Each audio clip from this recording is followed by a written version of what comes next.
Au mois de novembre, décembre de l'année passée, et même à début de cette année, en janvier, nous avons assisté à des drames.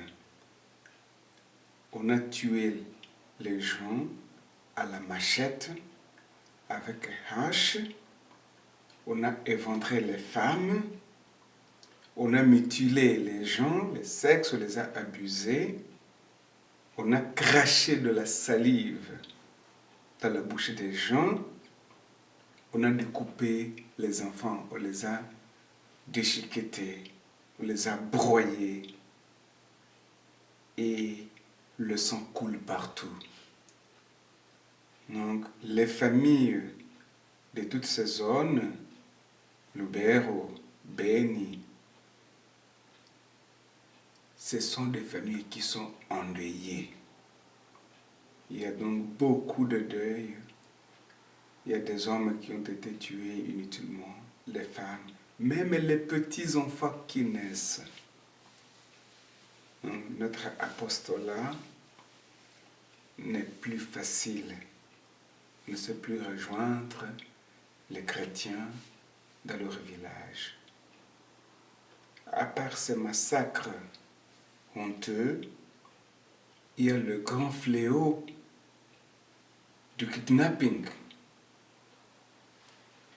On ravit les gens, on les amène dans la forêt.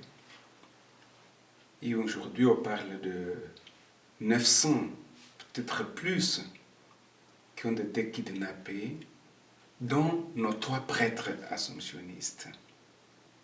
Et jusqu'aujourd'hui, on n'en connaît rien. Notre inquiétude, c'est que la communauté internationale ne dit rien.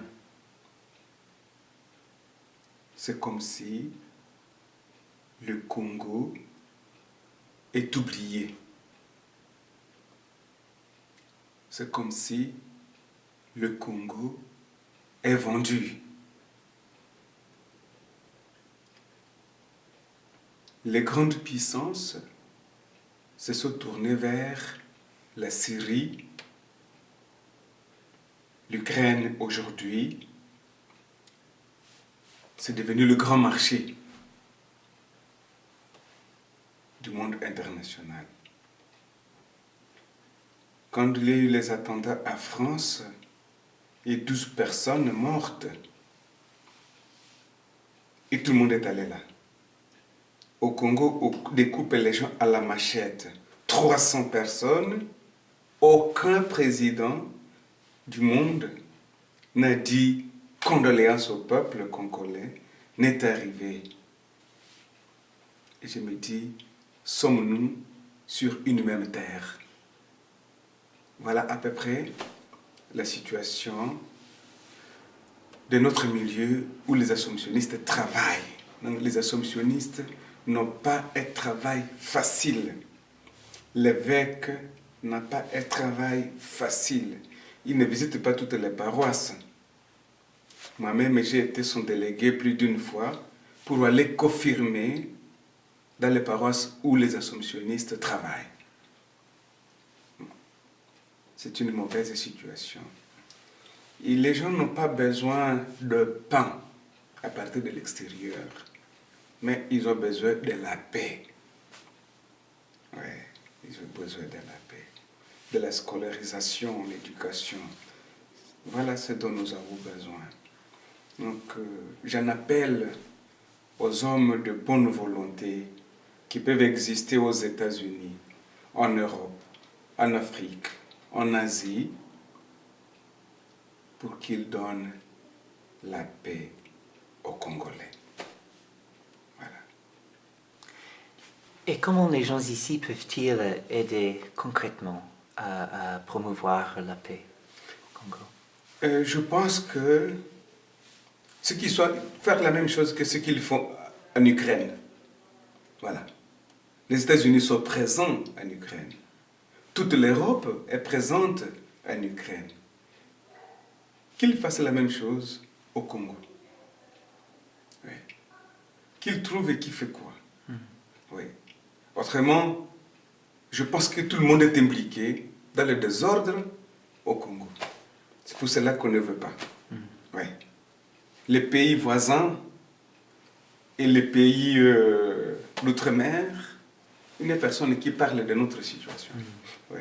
Et nous sommes là comme des orphelins de l'humanité. Oui, nous sommes les orphelins de l'humanité. Et en quelques mots, qui sont ces gens qui commettent ces péchés horribles et pourquoi? Ceux qui font ces massacres, ces actes ridicules, moyenâgeux, je ne saurais pas dire qui spécifiquement. Mais je trouve que c'est un ensemble des peuples. On peut penser que les Congolais sont présents dedans. Mais ce ne sont pas seulement les Congolais. Il y a les Rwandais, il y a les Ougandais, il y a les Somaliens. Donc on ne saura jamais qui exactement. Mais ils sont à la solde de quelqu'un qui les finance. J'ai vu pendant la guerre du M23 vers Goma, ils avaient des armes très modernisées, très automatiques, des armes lourdes. Mais une rébellion avec des armes lourdes, ça vient d'où? C'est-à-dire qu'il y a des puissances qui sont derrière. Il y a d'autres pays qui sont derrière. Voilà. Et on nous oblige à nous entretuer. On a souvent parlé du génocide rwandais. Je ne disconviens pas. Il y a eu 800 000 personnes. Au Congo, c'est plus de 5 millions de personnes qui ont été massacrées et on ne parle pas de génocide. Mais vous voyez que c'est un paradoxe. Qu'est-ce que ça veut dire ça? Qu'est-ce que ça veut dire? 800 000 et plus de 5 millions de personnes. Depuis que la guerre a commencé. C'est plus que les deux guerres mondiales au Congo. Oui. Vous voyez. Et il n'y a personne qui veut dire arrête. C'est assez. Les Congolais ont tant souffert. Oui. Si les gens se battent pour les minéraux, qu'ils viennent exploiter avec ordre, avec loi, et nous tous nous en bénéficierons. Oui. Au lieu d'exploiter sur le sang des gens. Ouais. J'ai dit souvent que le sang des Congolais peut faire tout un fleuve. Et personne n'en parle, nous dit non. Donc, je crois qu'il est grand temps qu'on se considère comme homme de l'humanité. Oui. Et que font-ils les assomptionnistes dans ces paroisses, dans ces endroits? Les assomptionnistes, qu'est-ce qu'il faut de spécial? Ils essaient d'être proches de ce peuple. Ils essayent de les accueillir, d'accueillir tous ces réfugiés, les enfants, comme leurs parents. On partage ce qu'on reçoit avec ces gens. Et ce n'est pas assez. Il y a beaucoup d'orphelins qui ne vont plus à l'école, manquent de frais académiques, de frais scolaires. Et les assomptionnistes ne peuvent pas. Ils ont déjà beaucoup de problèmes. Mais, aux tâches d'être proches, d'ouvrir les salles paroissiales pour accueillir tout ce monde et de partager ce qu'on peut trouver avec eux, de leur donner encore espoir. Ouais. Mais nous sommes submergés. Les assomptionnistes sont submergés. Ouais. Mais mes larmes, c'est surtout pour ces enfants qui ne peuvent pas aller à l'école parce qu'ils n'ont plus de parents. parce qu'ils ne peuvent pas trouver de l'argent pour leur éducation. C'est là que j'ai beaucoup de larmes dans mon cœur. Et on ne peut pas être joyeux en vivant dans une telle situation. On voit qu'il y a beaucoup de victimes innocentes. Parce qu'un tel et un tel voudrait le pouvoir. Ou voudrait une influence. Et pour avoir ça, il faut décapiter les gens. Les enterrer comme des malfaiteurs. On ne le saura jamais.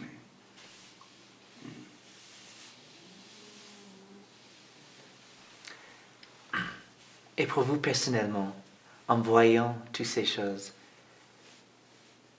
comment pouvez-vous garder votre foi? En voyant tout ça, je revis la scène qu'a vécu le Christ. Déjà dès le jeune âge, il a été réfugié. Et puis, il a été arrêté, fouetté, crucifié. Le Fils de l'homme, qui n'avait pas volé, le Fils de l'homme, qui est resté tout innocent, qui n'a fait que du bien, a été crucifié. Mais il n'a pas cédé. Il est resté fidèle à la volonté du Père. Et nous, comme assomptionnistes, nous voulons nous définir comme des hommes de foi, comme des hommes de communion, comme des hommes solidaires des pauvres, du malheureux. Et c'est là que nous rejoignons le pape François. Ça nourrit notre foi, toutes ces situations. Nous espérons qu'un jour, l'humanité retrouvera la valeur de la vie et à ce moment-là, on arrêtera les armes. Pour le moment, nous prions, nous voulons manifester notre foi, nous ne voulons pas nous décourager et nous nous encourageons mutuellement.